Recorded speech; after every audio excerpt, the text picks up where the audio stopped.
네, 여러분 투자 이론 많이 어렵잖아요, 그죠? 네. 아직은 뭐 시작이고요. 뭐 나중에도 뭐 이보다 조금 더 들어가는 거죠, 조금. 네. 그러니까 초반에 개념 잘 잡아 놓으시면 어려울 거 없죠. 제3절에 이제 포트폴리오 이론입니다. 자, 포트폴리오 이론은 여러분 흔히 알고 계시는 그 분산 투자 이론이에요. 그래서 자산을 한 바구니에 담지 마라, 뭐 그런 거 많이 들어보셨죠? 그런 이야기입니다. 계란을 한 바구니에 담지 마라, 그런 이야기인가요? 예. 자, 그럼 포트폴리오 이론인데, 자, 포트폴리오 이론이란 자산이 하나에 집중되어 있을 경우에 발생할 수 있는 불확실성을 제거하기 위해 여러 종류의 자산에 분산 투자하여 위험을 제거하고 안정된 결합 편익을 획득하도록 하는 자산 관리 방법이나 원리다. 그래서 이게 포트폴리오 개념이에요. 그래서 개념은 시험에서 서술형으로 많이 쓰잖아요. 잘 이해하셔야 되고요.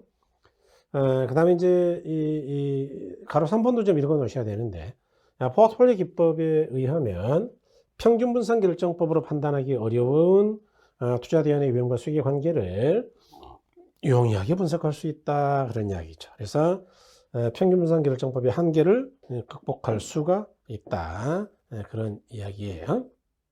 그 다음에 아까 이제 위험에는 우리가 피할 수 없는 위험인 체계적 위험과 피할 수 있는 위험인 비체계적 위험이 있다라고 이야기를 했는데, 거기에 대한 그래프죠. 그래서 그래프를 보실 때는 횡축이 뭔지, 종축이 뭔지 잘 봐야 돼요. 여기가 자산의 숫자죠. 여기 종축은 위험이죠, 위험. 자, 그래서 이 그래프의 의미는 뭐냐면요, 이렇게 해석할 수 있죠. 예컨대 자산이 한 개 자산이다. 이건 분산 투자예요, 집중 투자예요. 집중 투자죠. 그럴 때는 우리가 부담하는 위험이 이렇게 연장됐을 거니까 이만큼 높다, 이렇게. 이렇게 높아.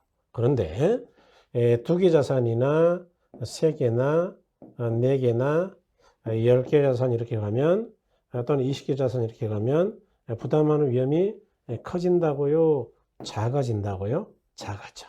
이처럼 우리가 어떤 자산이라 하더라도 집중 투자가 아니고 분산 투자를 하면 위험이 줄어드는데요. 이런 걸 포트폴리오 효과라 그래요. 포트폴리오 위험 감소 효과이다, 이렇게 이야기합니다. 그래서 일단 그래프는 이렇게 이해하시면 되고요. 자, 포트폴리오 기대 수익이죠. 똑같습니다. 이 기대 수익은 아까 뭐라 그랬느냐? 이거는 평균의 개념이죠. 평균. 네. 그래서 포트폴리오 기대 수익률은 포트폴리오 구성하는 각 자산에 대한 상대적 투자 비중하고 확률 대신 비중을 쓰는 거예요. 각 자산의 수익률을 곱해가지고 결정된다. 그래서 이것도 평균이다. 이렇게 계산 문제 잘 나오거든요, 이거. 네.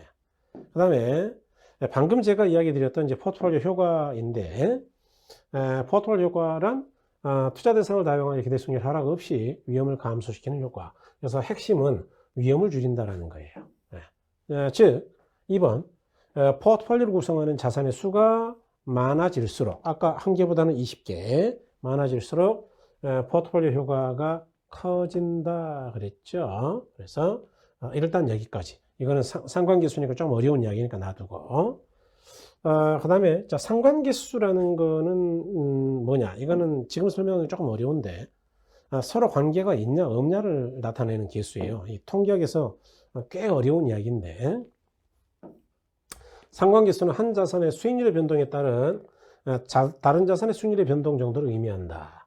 그럴 때 이 상관계수는 마이너스 1에서 플러스 1 사이의 값이에요. 상관계수가 플러스 1이라는 이야기는 뭐냐? 두 자산의 수익률의 변동 방향이 똑같다, 그래. 똑같다, 동일하다. 마이너스 1이라는 건 뭐냐? 완전히 반대다, 상이하다. 수익률의 변동 방향이 반대다. 이 이야기는 얘는 하나가 올라가면 같이 올라간다, 그 이야기고, 얘는 하나가 올라가면 반대로 하나는 떨어지는 자산이다, 그러면 전혀 상관이 없다, 그 이야기예요. 예컨대 뭐 이런 거, 삼성전자, 여러분 혹시 아세요? 보통주라는 거 하고 우선주라는 거 아세요? 둘 다 삼성전자라니까. 그럴 때 삼성전자가 돈 많이 벌면 얘도 올라가고 얘도 올라가죠. 이럴 때는 상관계수가 거의 플러스 1이고요. 삼성전자하고 무슨 어디 건설회사하고 아무 관계 없겠죠. 그래서 삼성전자가 돈을 벌어도 무슨 건설은 손해볼 수 있거든요.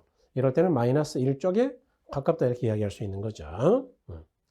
그래서 상관계수가 플러스이다 그러면은 수익률의 변동 방향이 서로 유사하다. 그래서 이런 건 분산 투자 해봐야 위험 감소가 잘 안 돼요.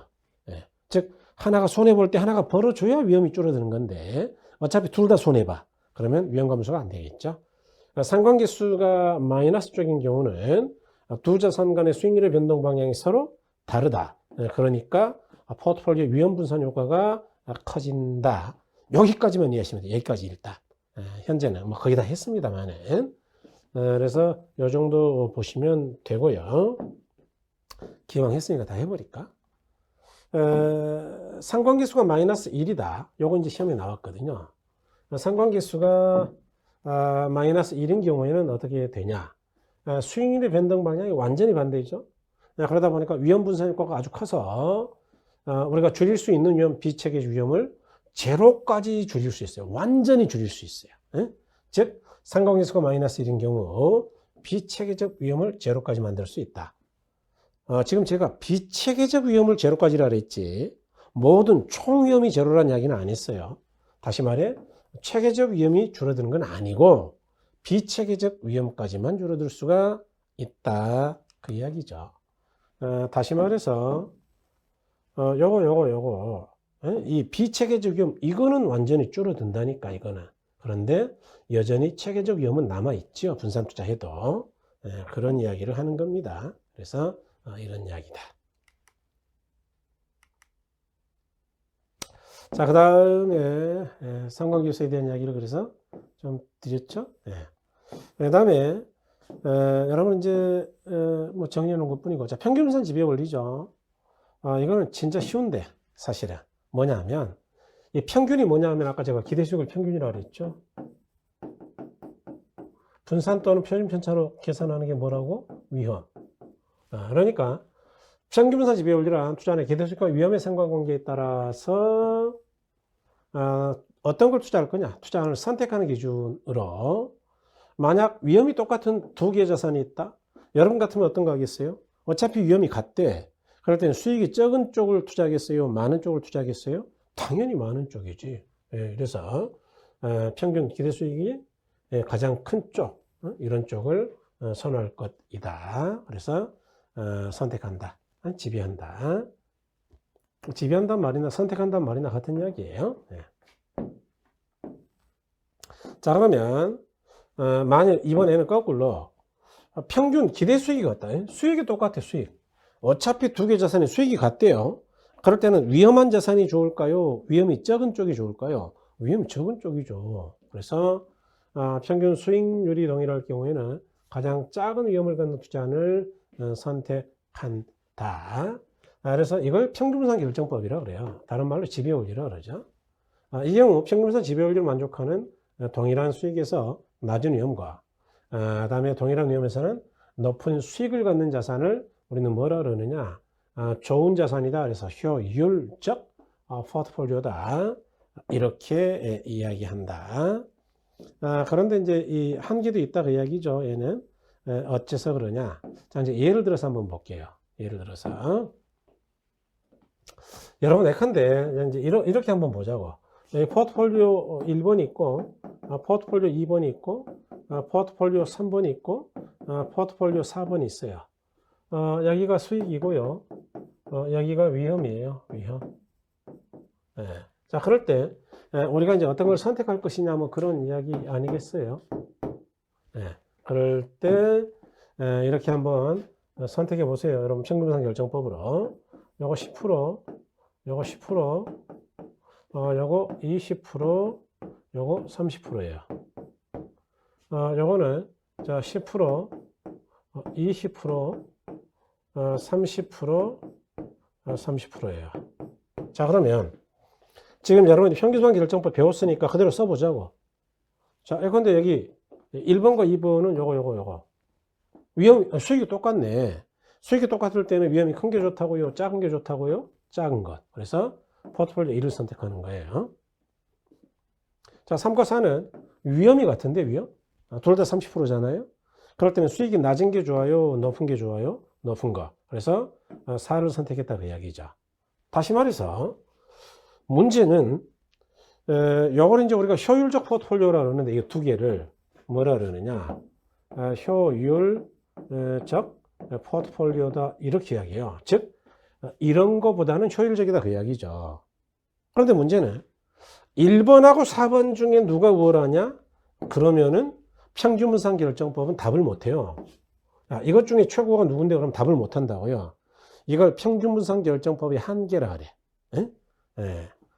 수익과 위험이 둘 다 작거나 둘 다 큰 것들은 비교할 수가 없다 그 이야기죠. 그래서 이걸 비교할 때는 이제 포트폴리오 이론을 활용해서 최적의 포트폴리오라는 걸 골라내는 거예요. 그래서 그게 이제 이 밑에 있는 내용인데, 자, 여러분 이걸 가기 전에 제가 그래프를 조금 욕심을 내서 한번 그려볼게요. 뭔 말이냐? 자, 그러면 이걸 제가 그래프로 그려보죠. 여기가 위험이고 여기가 수익이에요. 그럴 때 이 포트폴리오 1이라는 자산은 여기가 10, 여기가 20, 여기가 30 이렇게 보죠. 여기가 10. 그러면 포트폴리오 1은요.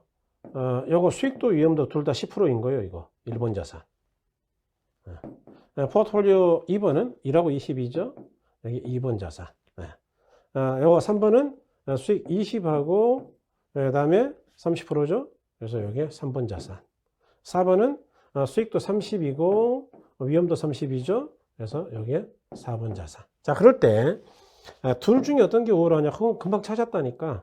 여기 이렇게 수익이 똑같다 그럴 때는 위험이 작은 쪽, 위험이 똑같다 그럴 때는 수익이 큰 쪽 찾았죠. 자, 그래서 이렇게 골라진 걸 우리가 뭐라 그러느냐? 효율적 포트폴리오라고 한다. 여기 써놨네요. 그럴 때 이것들을 집합한 걸 우리가 뭐라 그러느냐? 효율적 전선이라 그래요. 그러니까 평균분산 결정법은 여기까지는 만들어낼 수가 있어요. 그런데 문제는 이 효율적 전선 위에 있는 바로 이 점 또는 이 점 중에서 누가 우월하냐? 그건 못 골라. 왜요? 대표적으로 1과 4를 비교할까요? 자, 너는 수익이 동일하냐? 봤더니 일단 수익이 달라. 그러니까 선택이 안 돼요. 자, 그러면 위험은 동일하냐? 위험도 달라. 그러니까 둘 중에 동일한 게 없잖아요. 그래서 선택이 안 되더라. 자, 그럴 때는 어떻게 하느냐? 그럴 때는 포트폴리오 이론을 쓴다 그 이야기죠. 그래서 이렇게 한다. 이렇게. 그럴 때는 이제 투자자의 무차별 곡선이라는 걸 도입해요. 그래서 이 투자자 A라는 사람의, 갑이라는 사람의 무차별 곡선이 이렇게 생겼다라고 치자. 을이라는 사람의 무차별 곡선이 이렇게 생겼다고 치자. 그 이야기예요. 자, 그럴 때 투자자가 느끼는 최고의 만족하는 점은 어디냐? 이 투자자의 무차별 곡선하고 이 효율적 전선이 접하는 점이에요. 접하는 점, 접점. 요거 시험이 좀 나오죠? 여기 교차하는 점이 아니고 만나는 점도 아니고 접하는 점이에요. 그러면 투자자 갑은 이 X라는 점에서 최고의 만족을 느끼고요. 투자자 을은 을 자신의 무차별 곡선하고 이 효율적 전선이 접하는 바로 이 점이죠. 그래서 이 Y라는 점을 최적으로 골라낸다 그 이야기예요. 그러니까 결국 포트폴리오 이론에서는 최적이 어떤 건지를 골라냈죠. 자, 평균분산 지배원리에 선택된 포트폴리오 효율적 포트폴리오를 하고 이러한 효율적 포트폴리오의 집합을 효율적 전선 또는 효율적 프론티어라 한다. 이거 다 시험에 나왔던 지문입니다. 밑줄. 다음에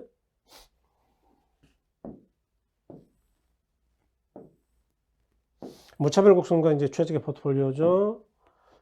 불확실성화의 위험에 대한 투자자의 합리적 행태는 위험 협력 태도이고 위험 혐오적 투자자의 합리적 목적은 기대용 역대가 있다. 됐고 읽어보시고 요 밑줄이죠.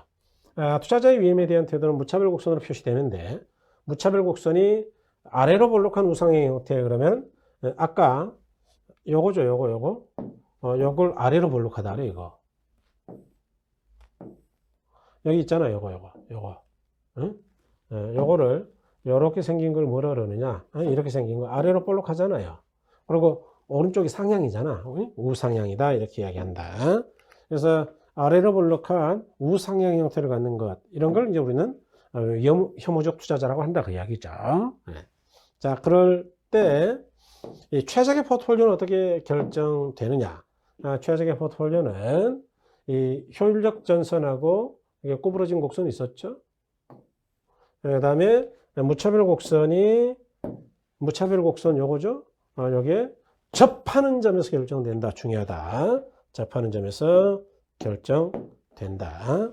그래서 여기까지만 일단 이해하시면 포트폴리오의 90% 이상은 이제 끝났죠. 그래서 그렇게 보시면 되고요. 재산 3분법은 됐고, 이런 건. 자, 이렇게 해서 이제 우리가 포트폴리오 이론까지는 이제 보셨고요.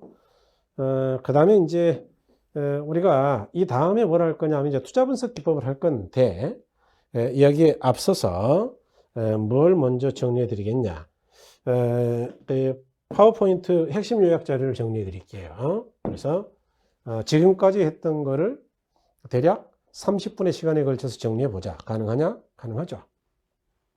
여러분, 투자의 개념이 뭐라 그랬죠? 현재 확실한 비용을 지출해서 장래 불확실한 수익을 얻고자 한다 그랬죠. 그럴 때 부동산 투자 이론의 개관인데, 그래서 투자의 개념 좀 봐야 되고, 여기서 우리가 뭘 봤냐? 지렛대 효과 봤죠. 지렛대 효과. 그 다음에 이제 우리가 봤던 게, 자, 부동산 투자의 위험하고 수익에 대해서 공부했죠. 그래서 위험의 개념, 시험에 중요하다 그랬죠. 기대 수익과 실현 수익이 달라질 가능성. 그 다음에 위험의 유형, 그러면 아까 사금, 법인, 뭐 이런 거 외운다 그랬죠. 나중에 좀 이따 나와요. 그 다음에 수익률, 그러면 수익률은 투자자본에 대한 순소득의 비율이다 그랬고, 종류에는 기대 수익률, 요구 수익률, 실현 수익률 이런 게 있다 그랬어요. 관계는 기대 수익률이 요구 수익률보다 크면 투자 채택, 반대이면 투자 기각, 뭐 이런 거 했죠. 그 다음에 위험과 수익의 상시 관계, 그러면은 위험과 수익이 비례하는 관계를 이야기한다 그랬어요.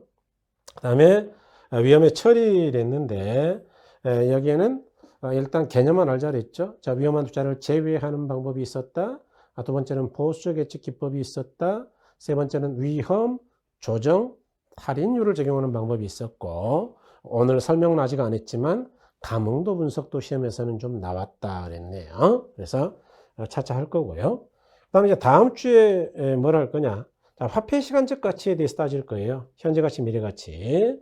그 다음에 결론인 부동산 투자 의사 결정은 어떻게 하느냐. 이걸 하기 위해서는 현금 수지를 어떻게 측정하고 분석하는 기법에는 어떤 게 있느냐.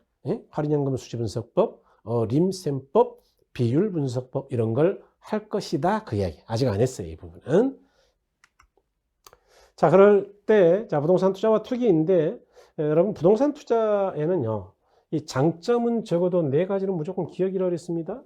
지렛대 효과, 절세 효과, 그 다음에 인플레 해치, 구매력 보호죠. 그 다음에 사업이익, 즉, 소득이득과 자본이득 두 가지를 획득할 수 있다. 그랬네요. 단점은 환금성이 떨어진다는 건 심각한 문제이다라고 이야기했죠. 네. 자, 그 다음에 부동산 투기도 있는데 요거는 단점만 기억하면 돼요. 이 투기의 단점이 투기의 폐해인데 이건 아까 우리가 지가 고의 문제점에서 다 했던 거예요. 이거 투기를 왜 정부가 싫어하냐? 지가가 너무 올라가서 그래서 지가 고의 문제라는 건 어떻게 본다 그랬느냐? 개인의 입장에서는 부익부, 빈익빈이 심화된다 그랬죠. 기업의 입장에서는 신규 투자가 감소하고 원가 상승 압박이 있다 그랬죠. 그다음에 정부의 입장에서는 공익사업이 지연되고 근로 의욕이 저하되고 주택 문제 해결에 악영향을 미치고 토지의 비효율적 이용을 촉진한다 이렇게 이야기했잖아요. 같아요. 시험에 좀 나왔다 그랬고요. 그 다음에 자, 지렛대 효과라는 거는 어떻게 정리한다 그랬느냐. 자, 유리한 정의 지렛대하고 불리한 부의 지렛대가 있죠. 그 중간에 있는 영의 지렛대, 중립적 지렛대가 있는데 내 몫이 크다, 종합수익률보다 그러면 유리. 내 몫이 작다 그러면 불리. 다시 말해서 이자율이 종합수익률보다 싸다 유리, 이자율이 종합수익률보다 비싸다 분리. 정리 잘 해놨어요. 그래서 이렇게 기억하시면 되고, 여러분 우리가 자 수익률을 계산하는 공식에서요, 이거는 외워버릴 필요가 있어. 이거야 다 아는 거고, 이건 누가 모르겠어. 이건 안 외워도 되고, 요거는 외워야 되겠죠. 그래서 지분수익률 구할 때 이 부채 비율을 줬을 때는 이런 방식으로 계산이 어려워요. 부채 비율이 있을 때. 그래서 이걸 외워버려야 돼. 종합수익률에서 더하기 괄호하고 종합수익률 빼기 저당 수익률 이 차이, 여기다가 뭘 곱한다고? 부채 비율. 그래서 이걸 어떻게 외우느냐? 지분수익률을 계산할 때는 저를 부르세요. 이렇게. 응? 지분수익률 계산할 때는 종종 저를 좀 불러주세요. 지분수익률. 너무나 쉽게 계산하는 거를 알려드릴 테니까 대부분은 그림으로 해결해요. 그림으로. 그림만 그리면 끝. 그런데 안 될 때는 저를 불러라 이야기예요. 종종 저를 불러주세요. 지분수익률 계산할 때. 끝. 외우시면 됩니다. 다음에 자 부동산 투자의 위험과 수익에 대한 이야기죠. 그래서 부동산 투자의 위험에는요, 개념부터 시험에 잘 나온다 그랬습니다. 실제 수익이 기대 수익에서 벗어날 가능성이다. 그래서 뭘로 계산하느냐? 분산, 표준, 편차 싹 다 외워야 돼. 그 다음에 유형에는 어떤 게 있느냐? 사업상의 위험이 있다. 여기 있네. 여기 외우려면 이렇게 외우신다고. 사금 캐는 법인은 시운이 위로 올라간다. 금을 캐니까 얼마나 운이 좋겠어요. 그래서 사금을 캐는 법인은 시운이 위로 간다니까. 막 운이 좋아져. 사정없이. 금덩어리를 캐니까. 그래서 이렇게 정리해버리는 게 좋겠다. 그 다음에 자 부동산 투자의 수익 두 번째로 봐야죠. 여기 이제 첫 번째, 여기 두 번째예요. 그래서 개념, 기대 수익률은 평균의 개념이다. 평균은 어떻게 구하느냐? 예상되는 수익에다 확률을 부과한다. 부과한다는 게 뭐냐? 곱한다. 곱한다. 예상된 수익과 확률을 각각 곱해주면 돼요. 그럴 때 수익률은 얼마 투자해서 얼마 벌었냐의 문제이다. 간단. 수익률의 주용례는 뭐가 있느냐 그러면 기대 수익률과 요구 수익률과 실현 수익률이 있다. 관계는 어떤 거냐? 내가 최소한 10%면 투자하려고 했는데 그보다 더 나올 것 같다. 투자해야지. 나는 10%는 최소한 필요한데 5%밖에 안 나온다. 투자하면 안 되지. 안 돼. 둘이 똑같다 그럴 때는 균형 투자이다. 투자 가치 시장 가치는 평가 좀 하고 해야 된다. 아직 안 했어요, 설명. 그래서 이렇게 보시면 됩니다. 자, 그 다음에 위험률 가속의 상쇄 관계죠. 다른 말로 무슨 관계라고? 비례 관계이다. 비례 관계. 그래서 이걸 공부하기 위해서는 위험에 대한 투자자의 태도를 알아야 된다. 아직 안 했죠? 위험협형 투자자, 위험 추구형 투자자, 애호형 투자자, 위험 중립형 이렇게 있는데 자 필요 없고 우리가 이야기하는 투자자는 전부 다 위험 회피형이다라고 생각하시면 된다. 다시 말해서 이 위험회피형 투자자는요, 수익이 조금 적다 하더라도 위험이 작은 걸 선호한다 그 이야기예요. 그러니까 웬만하면 나는 그냥 위험 적은 게 좋아. 이렇게 그냥 일반 사람이에요. 일반 사람. 자, 그런데 이런 사람은 수익이 똑같다면 어떻게 할 것이냐? 당연히 위험이 낮은 걸 선호한다 그 이야기예요. 그러면 이제 오해하면 안 되는 게 일반 사람이라 그러니까 겁쟁이냐? 겁쟁이는 아니에요.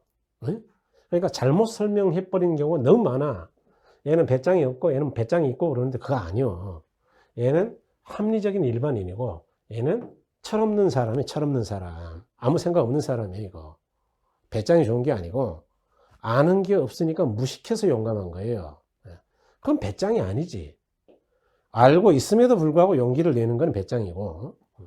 자, 이게 그러니까 이 사람은 위험을 벌벌 떤단 말이냐? 아니에요. 만약 어차피 피할 수 없는 위험이다. 게다가 충분한 대가가 있다. 그럴 때는 당당하게 감수한다 그 이야기예요. 충분히 돈만 된다. 그러면은 위험을 감수할게. 이렇게 나오는 거지. 무조건 피하는 건 아니다. 자, 그럴 때 위험과 수익의 비례 관계는 이렇게 낮은 위험일 때는 낮은 수익에 만족하지만 높은 위험을 부담할 때는요, 이럴 때는 높은 수익을 달라고 요구한다 그 이야기예요. 그래서 이런 걸 위험과수익의 비례관계라고 한다 그 이야기죠.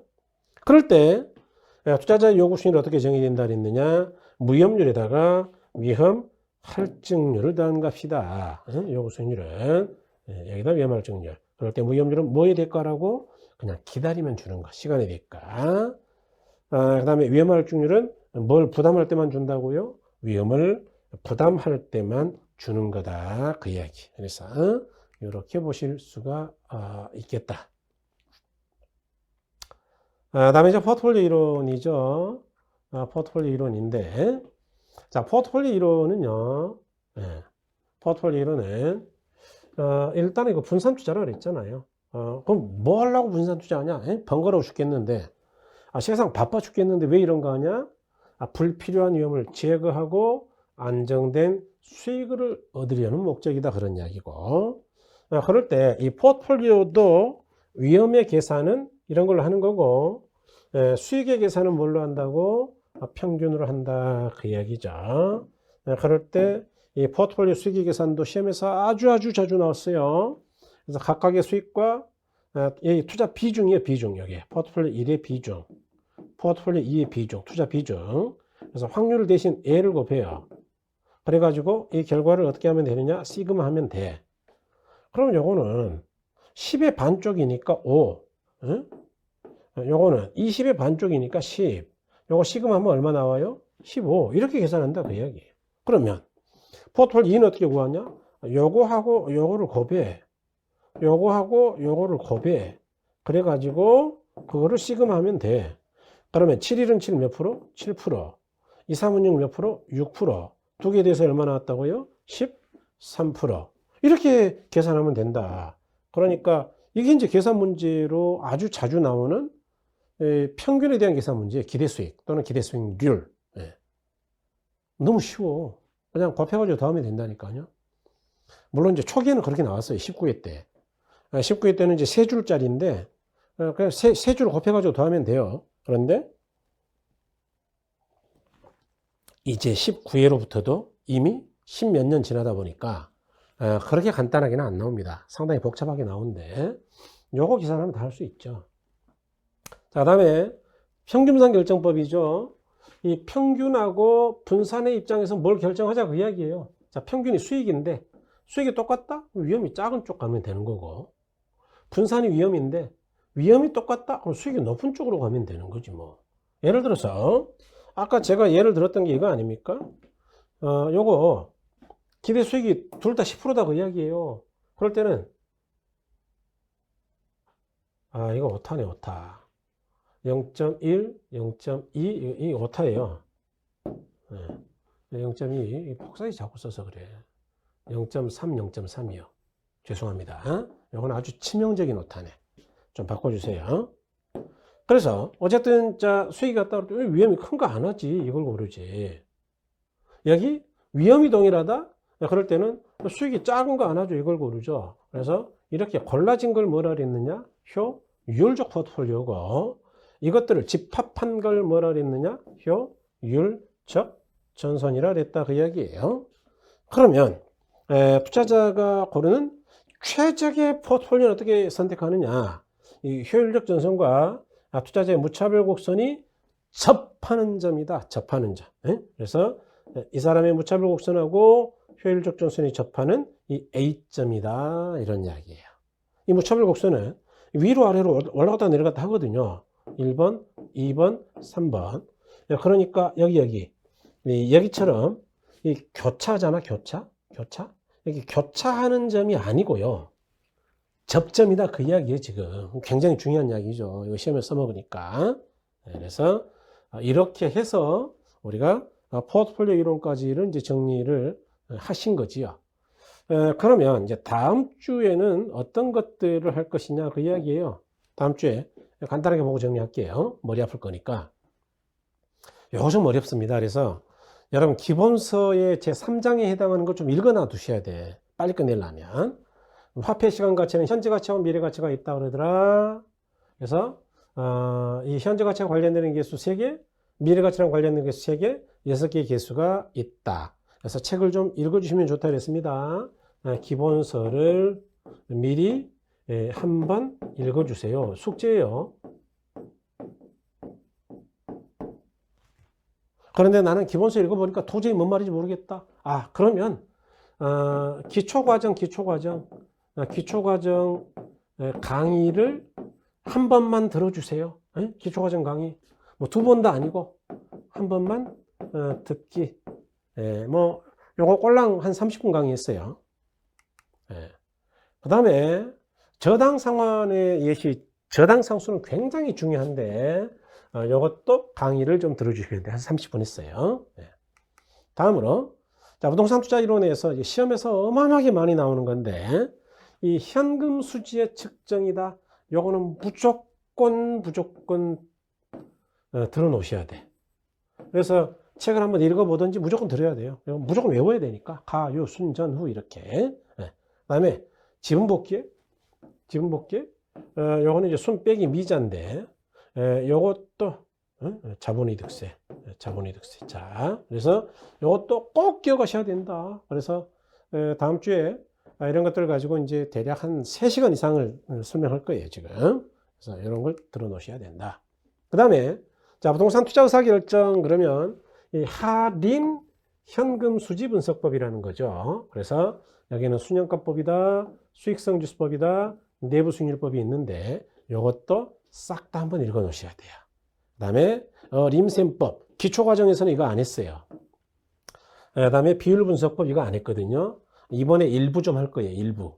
이쪽을 조금 할 텐데 그러니까 일단 기초과정 강의를 좀 듣고 오셔야 돼요. 그래서 이 정도면 끝난다. 그러면 금융 쪽이 조금 편해져요.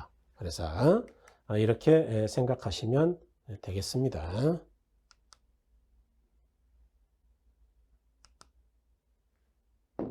그래서 우리가 이제 다음 주에 결국 투자 이론 다 끝내고요. 만일 여기가 된다 그러면 이렇게 갈 예정이에요.